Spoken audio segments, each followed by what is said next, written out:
If your Whirlpool electric range is displaying inaccurate temperatures, taking too long to preheat, or not heating at all, the oven sensor could be the culprit. I'm William with appliancepartspros.com, and today I'll guide you through the process of testing and replacing it. Don't worry if this is your first time working on an appliance. It's easier than you might think. Let's get started. With over 2 million products in stock and the know-how to help you do it yourself, we are appliancepartspros.com. For today's work, we'll need a multimeter and a Phillips screwdriver. Also, please remember that safety comes first. Don't forget to unplug your electric range or turn the breaker off.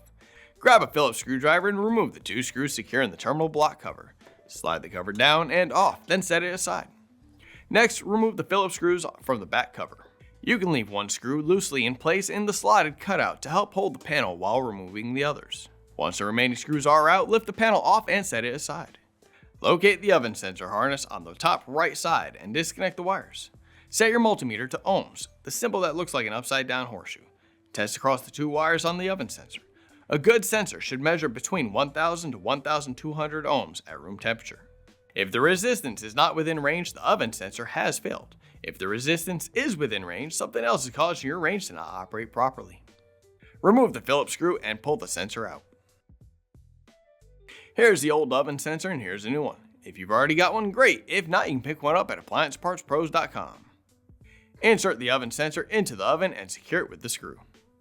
Reconnect the oven sensor wires, then secure the back panel and finally the terminal block cover. Plug the power cord back in. Great job getting your Whirlpool electric range back to its best performance. We'd love to hear about your repair experience. Feel free to share how it went in the comments below. Remember, if you need a new oven sensor, you can easily find one right at appliancepartspros.com. Just make sure to have your model number handy and most orders will be at your doorstep in a couple of days. Thank you for letting us be a part of your repair journey, and we look forward to assisting you with your next project.